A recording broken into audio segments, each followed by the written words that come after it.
আমাদের যে মূল ধর্মঘটটা ছিল, ধর্মঘটটা মূলত হচ্ছে আপনার তাহিরপুর উপজেলার পাটলাই নদীতে নিয়ম বহির্ভূত চাঁদাবাজি এবং অবৈধ চাঁদাবাজি, যেমন বিআইডব্লিউটির ইজারার নামে জুয়া খেলার মতো যে চাঁদাবাজিটা, সেই চাঁদাবাজির বিরুদ্ধে এবং খাস কালেকশন খুদগাড়ির বিরুদ্ধে আমাদের শ্রমিকদের দীর্ঘদিনের কূপ ফুসে ওঠা, সেটাকেই আমলে নিয়ে আমাদের ধর্মঘট। সেই ধর্মঘটের পরিপ্রেক্ষিতে আমরা মালিক সমিতি এবং বিভিন্ন শ্রমিক সংগঠনের নেতৃবৃন্দ আজকে 1 তারিখ থেকে 6 তারিখ পর্যন্ত আমাদের ধর্মঘট অব্যাহত ছিল।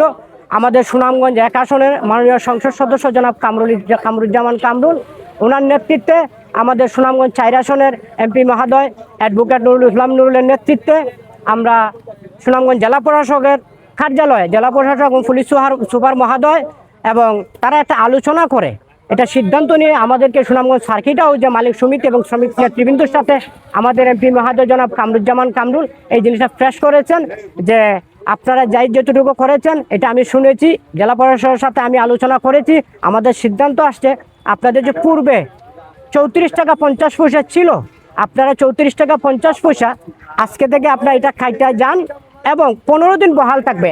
6 তারিখ থেকে 21 তারিখ পর্যন্ত এটা বহাল থাকবে।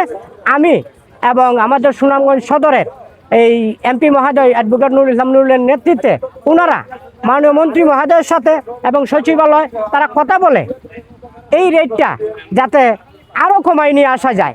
এবং উনি আমাদেরকে আশ্বস্ত করেছেন যে বিআইডব্লিউটি অহেতুক বিগত আমলে যেভাবে বিআইডব্লিউটি ছড়িয়ে ছিটিয়ে যেখানে ঘাট নেই, যেখানে স্টেশন নেই, সেখানেও বিআইডব্লিউটি তাদের নিজের স্বার্থে ইজারা দিয়েছে। আমি চেষ্টা করব ইজারাগুলো আমরা বাতিল করার জন্য। এবং এই সেন্টিগুলো দেখেন মাল লুট করে, পার্টির মাল লুট করে বলগে দিয়ে দেয়। এই সেন্টিগুলার টাকাটাও আবার কিন্তু আমাদের নৌযানের শ্রমিকরাই দেয়, এটা আমাদের শ্রমিকরাই দেয়। তো যাই হোক, খুদগাড়ি খাস কালেকশন ইত্যাদি আমরা এমপি মহোদয়ের আশ্বাসে আমরা আজকে থেকে আমাদের ধর্মঘট প্রত্যাহার করলাম। 34 টাকা 50 পয়সা করে 6 তারিখ থেকে 21 তারিখ পর্যন্ত বহাল থাকবে। পরবর্তী আপডেট আসবে 15 দিন পরে।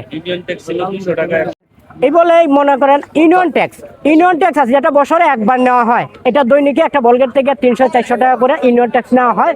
তো আমাদের দুর্লভপুরে দেখেন একটি খালি বলগেট ঢুকলে 4 থেকে 5,000 টাকা নেয় জোরপূর্বক শ্রমিককে মারধর করে। এবং একটা নৌযান যদি ফাজিলপুর থেকে বের হয় লুট অবস্থা, চলন্ত নৌযান থেকে দুর্লভপুরে বিআইডব্লিউটির নাম বলে 1.5 টাকা করে তারা প্রতি গণশিফটিতে চাঁদা রাখে।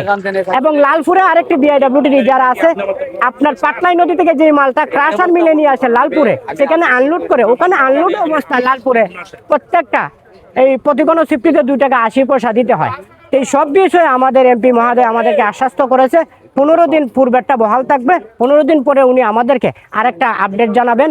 এটার উপরে আমাদের এমপি মহোদয়ের উপরে আমরা ইনশাল্লাহ বিশ্বাস হয়ে রেখেই আমাদের ধর্মঘট ঊর্ধ্ব করেছি। আসসালামু আলাইকুম। আমরা বিগত 1 তারিখ থেকে আজকে 6 তারিখ পর্যন্ত যে ধর্মঘট ছিল, আমাদের মাননীয় এমপি মহোদয় কামরুজ্জামান কামরুল ভাই ওই নুরুল ইসলাম সাহেব ওনার উদ্যোগে আমরা যে আলোচনা পাইছি আজকে ধর্মঘট প্রত্যাহার করার জন্য। বিগত দিনে যে রেট রাখা হয়েছে 34 টাকা 50 পয়সা হারে, এটা 15 দিন পর্যন্ত বহাল থাকবে।